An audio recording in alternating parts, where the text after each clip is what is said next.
억울한 죽음, 거룩한 죽음. 전통적인 우리의 사고방식에서는 죽음은 모두 같고 죽음으로써 용서가 되는 경우가 많았다. 그러나 실제 모든 죽음이 같다고 볼 수는 없을 것이다. 예를 들어 전쟁이 나서 피난을 가다가 적기의 공습으로 포탄을 맞아 사망한 경우와 피난을 가지 않고 적군을 막아내기 위해 앞장서서 싸우다가 총탄에 맞아 전사하는 경우를 똑같이 취급할 수는 없을 것이다. 피난길에 죽는 것이 억울한 죽음이라고 하면 적군과 싸우다가 전사한 것은 거룩한 죽음이라고 해야 마땅하다. 그러나 언제부터인지 죽음의 구별이 그 가치에 있지 않고 살아남은 자들의 힘에 의해 정해지고 있었으며 어떤 경우에는 죽음으로도 용서를 받지 못하는 경우가 생기게 되었다. 100명도 넘는 젊은 청춘들이 어이없이 골목길에서 쓰러져 가고 말았다. 그 좁은 골목에 수천 명의 인파가 정체되고 수백 명이 순식간에 넘어지거나 선체로 압박을 받아 질식사를 하였다는 것은 우연한 사고라고 믿기에는 너무나 황당한 것이어서 믿어지지가 않는다. 마치 군사작전을 방불케 하는 속도와 희생이 발생하였으므로 이것을 단순한 사고만으로 보아서는 안 될 것이다. 그 죽음에도 또한 떠밀려서 넘어져 죽은 억울한 죽음이 있을 것이고 넘어진 다른 사람을 일으켜 세우거나 밀려오는 인파를 막아주다가 힘이 달려 넘어져 사망한 거룩한 죽음도 있을 것이다. 관계 당국의 철저한 조사가 분명히 이루어져야 한다. 그런데 이 시점에 세월호 사건이 떠오르는 것은 지나친 상상일까? 하지만 우리는 분명히 기억한다.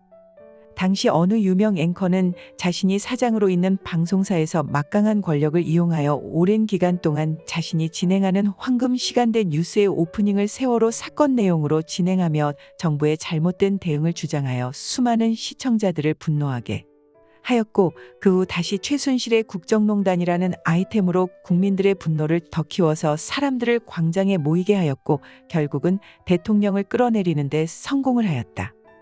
그러나 그가 선동하여 분노에 의해 들어선 정권은 오히려 국민들에게 실망감을 안겨주어 정치인 출신이 아닌 검사 출신의 새로운 대통령을 탄생시켰다.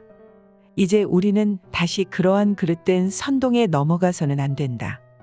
이미 어느 방송은 사고가 발생하기 두어 시간 전에 사람들을 이태원으로 모이도록 유도하는 내용의 방송을 하였고 사고 후에 몇 방송사들은 종일 사고 관련 내용을 보도하면서 정부의 부실 대응을 비난하고 있어 마치 세월호 사건 직후에 방송을 보고 있는 것 같은 생각이 들게 하고 있다. 우리 모두는 이성을 찾고 냉정을 유지해야 한다. 그리고 언론의 보도에 흔들리지 말고 진득이 정부의 조사 결과를 기다려야 할 것이다. 또 다시 선동에 넘어가 광장에 모여 헛된 주장에 동조하는 실수를 범해서는 안 될 것이다. 과거의 추억에 젖어 또 다시 선동에 좌우되는 순진한 국민들을 이용하여 대통령을 끌어내리려 시도하는 세력이 있다면 그들을 응징해야 마땅할 것이고 항상 냉정을 유지해야 할 것이다. 진실이 정답이다. 너무 이른 나이에 쓰러져 버린 아까운 젊은 꽃들의 명복을 빈다. 펌 2022년 11월 1일 이호근 방송. 할로윈 참사로 청천벽력의 비보를 접하신 유족들에게 심심한 위로의 말씀을 올리옵고 삼가 고인의 명복을 빕니다.